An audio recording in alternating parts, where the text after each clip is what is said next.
माजी सैनिक प्रकाश वाघमारे यांचे पत्नीसह पोलीस अधीक्षक कार्यालयाच्या प्रांगणात धरणे आंदोलन। नमस्कार, आपण पाहत आहात एक्सक्लुझिव्ह न्यूज 24 बाला जगतकर न्यूज ब्युरोचे बीडीतून थेट लाईव्ह।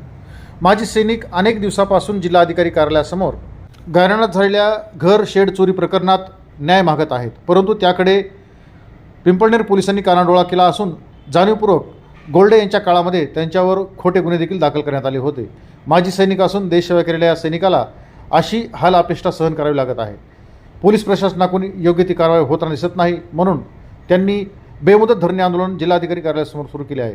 ते जिल्हाधिकारी कार्यालयासमोरील धरणे आंदोलन सोडून आज एसपी कार्यालयाच्या दालनात आले होते। त्यांनी एसपी कार्यालयाच्या प्रांगणातच आपल्या हातात बोर्ड व फलक घेऊन पत्नीसह निषेध व्यक्त केला आहे। आतापर्यंत पोलीस प्रशासनाने कुठल्या पद्धतीची कारवाई केली अशी मागणी त्यांनी केली आहे। मला लेखी स्वरूपात माहिती द्या असं ठाम मत त्यांनी यावेळी आमच्याशी बोलताना व्यक्त केलं आहे। अनेक दिवसापासूनचा गायरानाचा लढा ते लढत आहेत व गायरान ते कसत होते। या ठिकाणी जाणीवपूर्वक पिंपळनेर पोलीस व काही गावातील मंडळी त्यांना त्रास देण्याचं काम करत आहेत, असाही आरोप त्यांनी यावेळी बोलताना केला। त्यांना जोपर्यंत न्याय मिळत नाही तोपर्यंत ते पाठीमागं सरकणार नाहीत असंही त्यांनी सांगितलं आहे। ऐकूयात त्यांच्या शब्दात नेमकं काय म्हणणं आहे त्यांचं आणि काय पोलिसांनी या प्रकरणात आत्तापर्यंत कारवाई केली आहे। जवळपास 3 वर्षापासून ते या प्रकरणाशी निगडीत आहेत व लढत आहेत।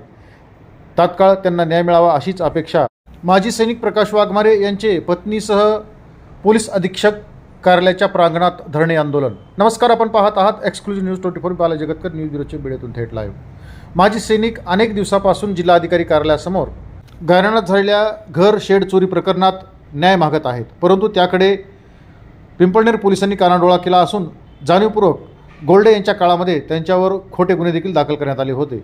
माजी सैनिक असून देशसेवा केलेल्या या सैनिकाला अशी हाल अपेष्टा सहन करावी लागत आहे।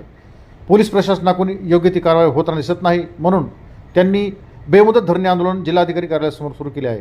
ते जिल्हाधिकारी कार्यालयासमोरील धरणे आंदोलन सोडून आज एसपी कार्यालयाच्या दालनात आले होते। त्यांनी एसपी कार्यालयाच्या प्रांगणातच आपल्या हातात बोर्ड व फलक घेऊन पत्नीसह निषेध व्यक्त केला आहे। आतापर्यंत पोलीस प्रशासनाने कुठल्या पद्धतीची कारवाई केली अशी मागणी त्यांनी केली आहे। मला लेखी स्वरूपात माहिती द्या असं ठाम मत त्यांनी यावेळी आमच्याशी बोलताना व्यक्त केलं आहे।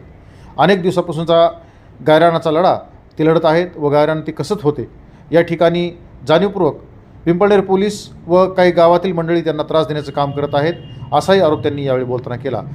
त्यांना जोपर्यंत न्याय मिळत नाही तोपर्यंत ते पाठीमागं सरकणार नाहीत असंही त्यांनी सांगितलं आहे।